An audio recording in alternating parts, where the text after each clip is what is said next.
Hello, welcome to Premier Scene. I'm Claire Bueno, and the BFI London Film Festival is back with the opening night gala, The Imitation Game.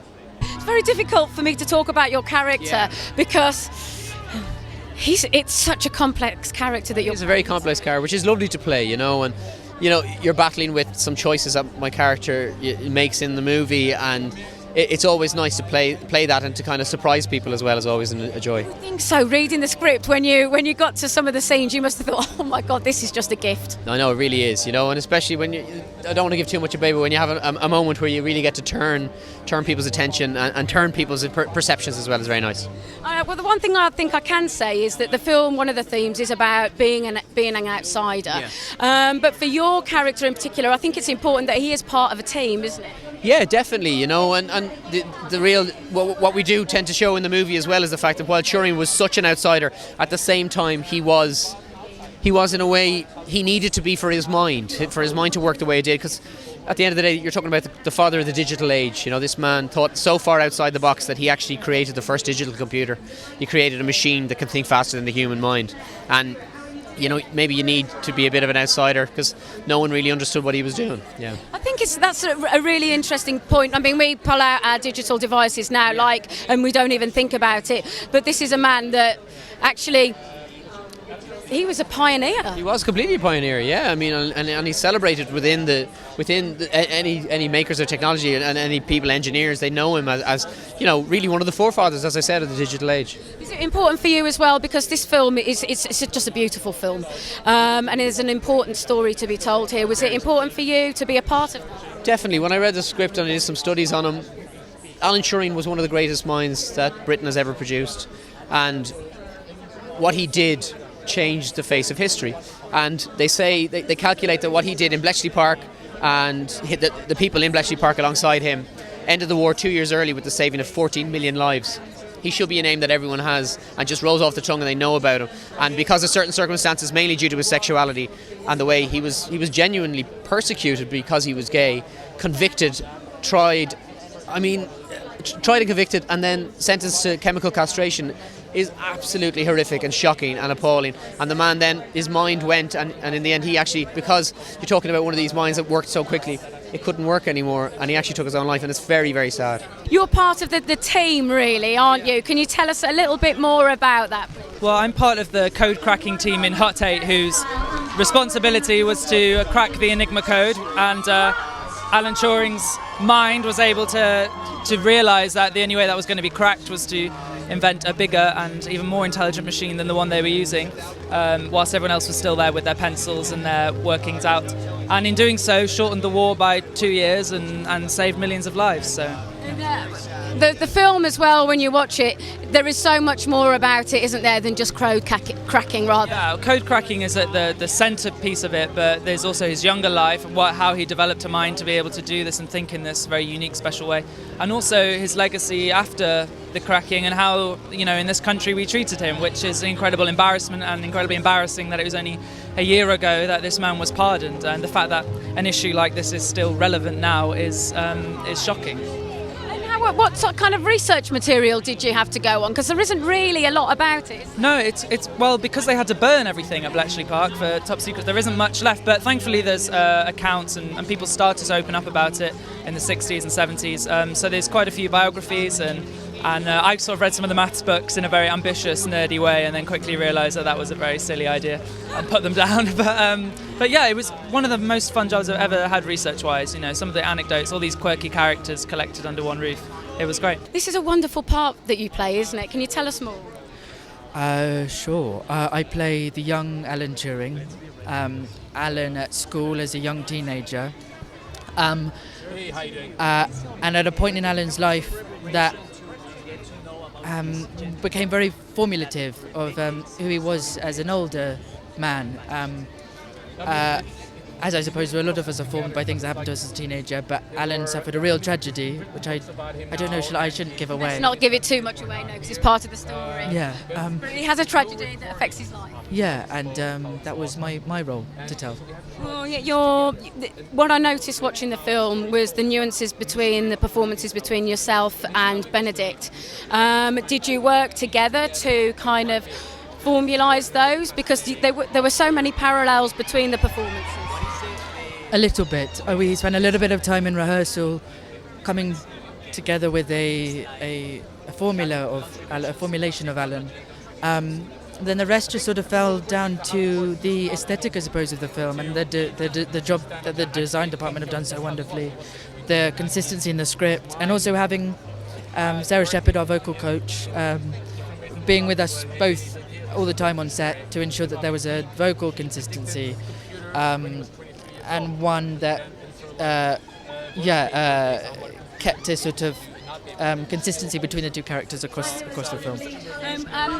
You're somebody that's grown up with the computer age. Was it interesting for you to play a man that actually was the pioneer of computing? Yes, fascinating, and at the same time embarrassing for me, because I didn't know enough, and I came to the script before, when I first read the script for the very first time, not knowing enough about Alan Turing, and then I'm now inspired to learn, to keep learning, and to learn even more. And there's many characters in our British history of a similar forgotten kind of ilk. What an incredible film. Oh, thank you so much. I mean, when you read the script, you must have thought, that's it, I have to do this. It really gets under your skin. Completely. Not only that, but I was shocked that why didn't I know more about it? I knew nothing of him. So I read it, why wasn't he on the front cover of my history book in school? So I became obsessed with him. I needed to know everything about him. So yeah, it's a movie. I wanted to really help him spread his legacy, but it's also a movie about outsiders, about someone who is different, and how important it is to be different. And it's okay to be different, actually, isn't it? It is. I mean, we should celebrate that. We should embrace that. This is the people we should look at. So no, I wanted that to be sort of like the message for the whole film, and also to spread the word of Alan Turing to as many people as possible. And the film is dialogue heavy, and English language obviously isn't your first language. So was it difficult for you to grasp the humour? Because this film is very humorous, isn't it? And it's intelligent. Was it hard for you to get your head around? To be intelligent and funny? Maybe trust your actors. No. It was. I mean, humor is something I wanted to have. I think it's important to tell these movies. So I wanted to make an entertaining movie. I wanted to be a movie that can travel. I don't want to do a dusty, dreary history lesson of what went on. I wanted to be, because that's not how he was. He was a very contemporary man. He was outside of his time, and he was full of life, strange ideas, and he was a very funny man. So I wanted that should reflect that in the film. And being Norwegian, I mean, it's directing is directing. It's a universal language. As long as I didn't have to speak in front of the camera, I was okay. It's moving to tears, isn't it? Really. I mean, this is more than just a story about a man trying to decode. More than a man trying to crack the Enigma code.